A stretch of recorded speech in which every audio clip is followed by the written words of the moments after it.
the quarterbacks. Really well done there.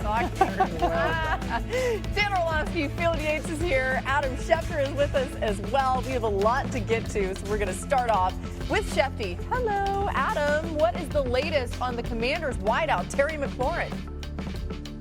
Hello, Laura. Terry McLaurin did not practice today once again, dealing with that quad injury where he's missed the last couple of games. The fact that he started this week with a DNP does not bode well for his availability for Monday night's game. Now, it is Wednesday, and the Monday night game obviously is another day. So if McLaurin doesn't practice tomorrow, that would be a sign that they can't count on him to play Monday night. As for Kyler Murray, didn't practice today due to a foot injury, suffered at the end of the game against the Titans. He did come back into play, so that is notable. And Jonathan Gannon, the Cardinals coach, said today that Murray is day-to-day. We'll see whether he can make it back onto the practice field Thursday. But no practice again today for the Ravens quarterback Lamar Jackson, who missed the game last week with that hamstring injury, and the Ravens have a bye after this week's game against the Rams. The fact that there was no sign of Jackson at practice today, not an encouraging sign, and it looks like it'll be another week of Cooper Rush in a week in which there will be more Ravens missing, but there was some positive, encouraging news today. Kyle Hamilton and Ronnie Stanley both returned to practice today, offering some hope and encouragement that those two key players could be back for Sunday's game before the bye against the Rams.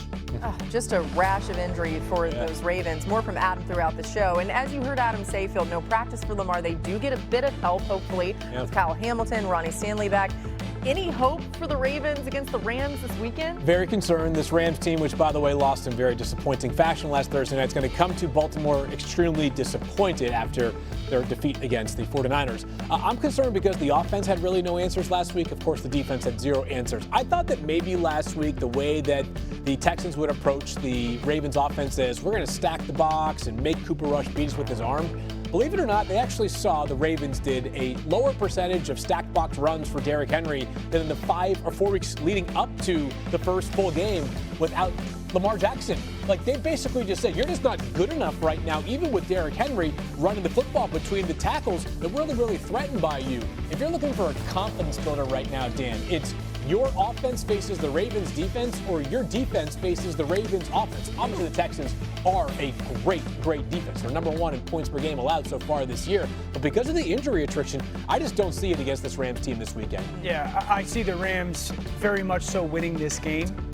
They're going to be able to run the football. We know this run defense struggles. Bad. This defense cannot get to the quarterback. You give Stafford time with this passing group and pass concept designed, they'll be just fine. I'll say this about the Ravens. Just get to the bye week. I can make the claim that the bye week is more important than the game. Yeah. And that's crazy because you're sitting there 1-5. But get to the bye week, see how healthy you can get. Obviously, Lamar leading that way. And then figure out if you can realistically make a run. If you can find a way to win this game, that's absolutely sensational. But coming off of how you looked last week, it's really hard for me to try to think of a way. They got to get to the bye week. The division they play in helps right now because they have 2 games against Pittsburgh coming up, so they can potentially cover some ground. But they got to start playing good football. For sure. You know, we can sit here and talk about injuries all we want. There's a lot of teams that are dealing with injuries. Yeah. You have to start playing good football. You have to be fundamentally sound. You have to be in the places you're supposed to be on defense, whether you're a starter or a backup. You got to be able to maintain a block on the offensive side and complete passes on a consistent. Until Baltimore starts playing good football, we're not going to take them seriously when it comes to the playoff conversation. As far as we know, Derrick Henry is still healthy, and Derrick Henry was held to under 50 rush yards in 4 straight starts. That's his longest career streak. Feels like they got to find a way to get him the ball more, get him more success. He gets better as the game goes on, too. All right, new on NFL Live. We're going to go here next as the Lions and Chiefs face off on Sunday night. That's going to be a great matchup. Here's Patrick Mahomes and Dan Campbell today on the game. It's extremely important. I mean, there's no way around it. This is a really good football team that we're going to play. They play extremely hard, and they have a mentality. They're going to come in and win a football game, and so we have to match that intensity. We have to match that mentality, and then knowing that it's going to take our best football. You got to do a number of things with him. You know, first of all, he can smell a rat from a mile away. So if you're going to disguise, boy, it better be worthy of a Grammy. because this guy sees it all and he smells it immediately. He can alter protections. He can get to different things in the pass game. But you got to be careful that you don't want to become something you're not either. I'm imagining Patrick Mahomes like sniffing the air like, I smell that defense. Okay, we know the Lions are an elite offensive team, leading the league in scoring and fifth in efficiency, but they're also a top-notch defensive team, ranking second in defensive efficiency behind only the Vikings. Last year, only one team ranked top 5 in both offensive and defensive efficiency, and it was the Super Bowl champion Eagles. Pretty cool to see them get to full strength, getting Aiden Hutchinson back this year. Dan, what stood out to you about the Lions defense so far this season? Old school principles in a new era. They play defense in a way that not many teams in the NFL do. Number one, they are violent at the line of scrimmage, and they believe in rerouting. They're playing man coverage across the board, immediate reroute at the line of scrimmage. We don't see that from corners a lot. And then when they're playing man, they're often playing it together. Shallow cross from the slot, that safety cuts, that backside safety is looking to replace if necessary. That should be an 8 to 10 yard completion, it's 4 yards. Okay, then Hutch by himself. We have the overload away. T. Higgins and Jamar up top, they're going to go one, reroute. Again, teams don't do that much. 2-man up top, and they're going to put that single corner by himself. Now it's 3rd and 15. They're funneling everything inside. We'll give up you an 8 or 9 yard completion, force a field goal. I love that. Here's that man-to-man again. Empty set. Kansas City's going to present this. Are we going to get a reroute at the line of scrimmage? Jam, 100% we are. That throws off the timing of the pass game. Just watch how the safeties play that vision, though. This isn't man-to-man, you're by yourself. It's man-to-man with always help. There's always somebody there that is playing off of the leverage. And I will ask you this. Find me a linebacker playing better than Alex Anzalone. Here's the deep cross. What's the corner do? Hey, safety, here it comes. Here it comes. Safety gets to cut the crosser. Corner up top replaces. Everybody has vision underneath. Anzalone's just waiting there because he knows that ball has to get thrown off of that concept. Bang, pick. Anzalone's playing backer as good as anybody in football. Wow. And I think that there is a defensively an epidemic in the NFL that we just don't reroute pass game receivers anymore. That defense does. Alex Anzalone, Gator, right? Gator, go Gators.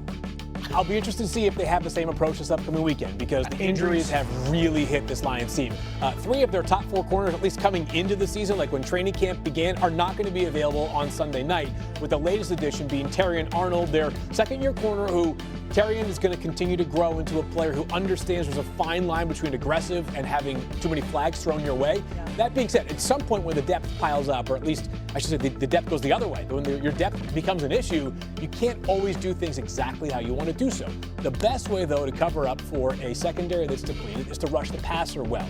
This past Monday night, the Chiefs didn't win the game, but they protected Patrick Mahomes at a very high level. He was not sacked once by a Jaguars defense that had been very aggressive all season, had done a good job of piling up those sacks. And of course, as Dan Campbell alluded to, Patrick is not going to be fooled by much. So if you are going to bring pressure, to try to account for the fact that you are thin in the secondary, as Dan Campbell also said, it better be the ultimate disguise because there are very few things at this juncture of Patrick's career that totally catch him off guard. Didn't seem like the Jaguars were able to catch him off guard much on Monday night. 318 passing yards is best of any game this season. Yeah, I think the question is Detroit going to do that same stuff?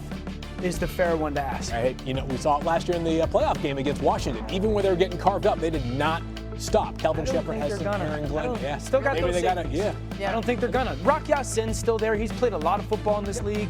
You can trust his veteran experience. Those safeties make up for a lot. Those safeties are special players. By the way, Patrick Mahomes 0-2 in his career versus Jared Goff, but he has thrown for 740 yards and 8 touchdowns in those 2 games. So it hadn't necessarily been his fault. All right, we're doing Schottenheimer today on how the Cowboys offense has been able to find success. You go out on game day and you just let it rip, man. You just let it go, and I think that's how you handle the ups and downs, like, you know, of this game. And I mean, I was tired. The players were tired after Sunday. The emotions of it, up and the downs, and you know, it's like a game where you feel like we had the game in hand most of the time, but like there's constantly things going on, and I think really, you know, trying to get these guys to understand to play free and relax is the best way to go out there and be the best version of yourself. This reminds me of our philosophy for NFL Live. We just let it rip. We ride the highs, the lows. Yeah. There's not many lows. All right, time now for Insight versus Impact. This is a new segment we're really excited about. Field's going to dive into some smart moves that were made this offseason, so we're going to talk about that. And then Dan's going to show us how it's actually playing out on the field. So we're going to stay in Dallas, where the Cowboys made some moves this offseason. Field, they've got you impressed. Yeah, Laura, I think it's important in life to be able to understand that two things can be true at once, right? You can question the Micah Parsons trade, but still like a lot of what the Cowboys did besides that this offseason. They made a bet on Javonte Williams, a guy who'd been kind of been cast off after 4 years in Denver. He's a bust. Apparently not, because he's been one of the best running backs in all of the NFL. George Pickens, who they got for the cost of just 2 draft picks, none bigger than a 3rd-round pick, has been excellent, especially in the absence of CeeDee Lamb over the past few games. And they made a bet on Jake Ferguson, who had 0 receiving touchdowns last year. They gave him a 4-year, $52 million extension this offseason. I would say in terms of impact, he's right there at the top of the list of all tight ends in the NFL this season, especially with Brock Bowers being banged up. Last week, George Pickens was kind of slowed down by